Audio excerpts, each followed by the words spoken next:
Lift, gamma, and gain are probably the most well-known and ubiquitous tools in all of color grading. But there's actually a problem that comes up when using lift, gamma, and gain in a modern workflow, and I'm guessing you've run into it before. That problem is what role these controls play in relationship to our other tools. Let me explain. If you're like most colorists today, you probably use a photometrically accurate exposure control to initially balance your images. And in this context, the problem with lift, gamma, and gain is that they vastly overstep. All three also strongly influence your middle gray exposure. So wherever you set your exposure to begin with, any change you make with lift, gamma, and gain afterward will inevitably shift your exposure again, requiring you to find some way to adjust exposure back to where you already placed it. The result is a workflow that requires us to spend a lot of our time making compensating adjustments, rather than just intuitively shaping what we wanted to in the first place.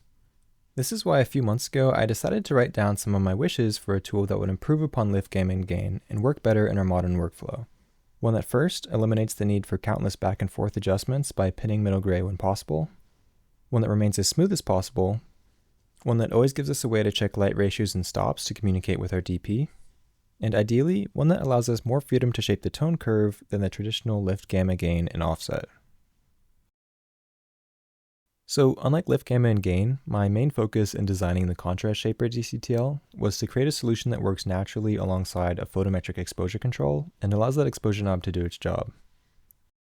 In practice, that means first, a customizable contrast knob that automatically pivots around middle gray, and second, a number of intuitive zonal controls that stay as smooth as possible without also unnecessarily shifting our middle gray exposure.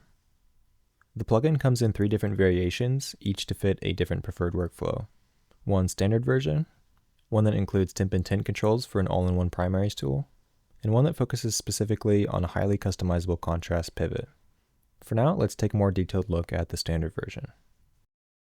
At the top, we have our standard controls for exposure, contrast, and pivot. Exposure is done in linear gain, and for the contrast knob, we have a number of customizable features compared to the standard contrast pivot in Resolve. First is this slider here for S-curve roll-off. By enabling the Show Curve checkbox, we can see that if we add contrast and then add some S-curve roll-off, we're able to blend in exactly how we want our contrast knob to behave. In Resolve, this is just a single checkbox in the settings to toggle between both extremes, so in the DCTL, it's nice to be able to blend this to taste. Another option we have is our contrast mode dropdown here. By default, the plugin applies contrast using linear gamma, which automatically keeps our black point pinned to pure black.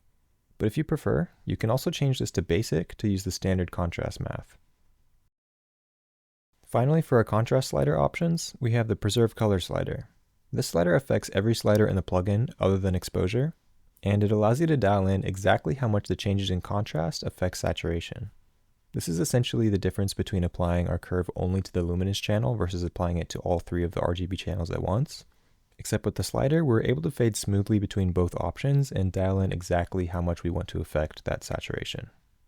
So with exposure, contrast, and pivot out of the way, the rest of the plugin focuses on these zonal controls.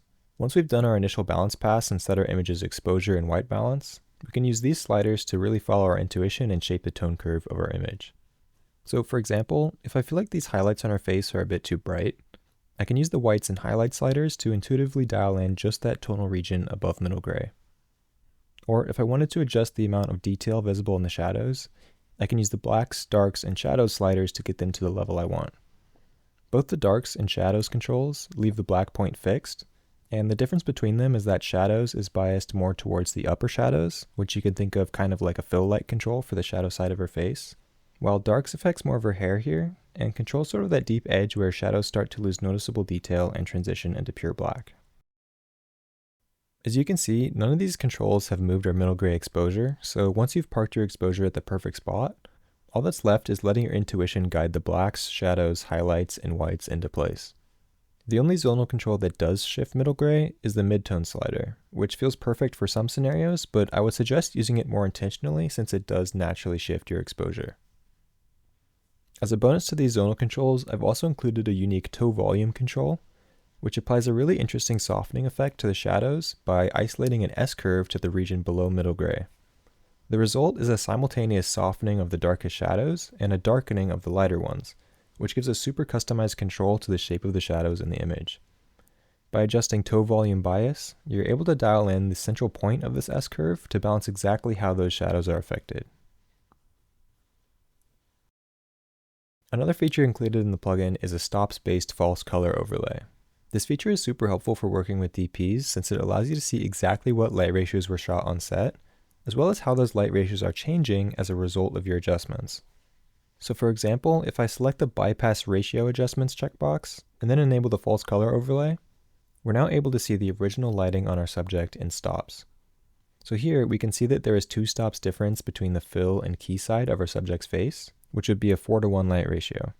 So say our DP wishes he shot an 8:1 light ratio instead, we can simply unbypass our ratio adjustments and then use our contrast or zonal controls to add more contrast to our face until we see that 3 stops difference.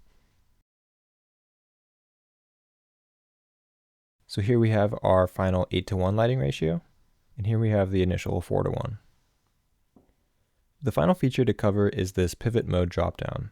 By default, our pivot slider only affects the contrast slider, but if we want, we can also use the pivot slider to dictate our zonal controls as well. This feature adds a ton of versatility to the plugin. So for example, if we wanted to craft our own flare type adjustment, we could raise the pivot way up and then use the black slider, which will essentially flare out the bottom while at the same time affecting our midtones, and thus raising our overall exposure as well. Or we can push the pivot down and then grab our whites or our highlights, and we get an adjustment that feels like a highly customizable version of gain. My favorite way to use the plugin in this mode is when I'm working with power windows. I'll zone out my subject's face, for example, or an overblown window, and then I'll use the DCTL to dial in a lighting adjustment that targets the exact tonal range of the object I'm targeting.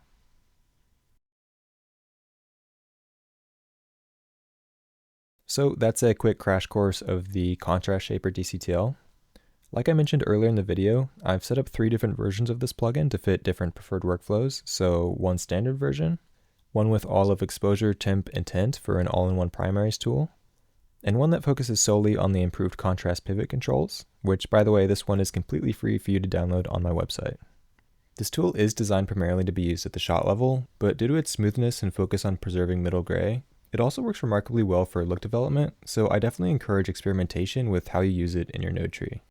Also, for a tool like this that'll be used on basically every shot, I do think it's super important that each slider feels good and intuitive with your specific workflow, so feel free to test run for as long as you need. The demo lasts forever, it just has a watermark. And of course, let me know if you have any questions, feedback, or suggestions, and I'd love to hear. Thanks all!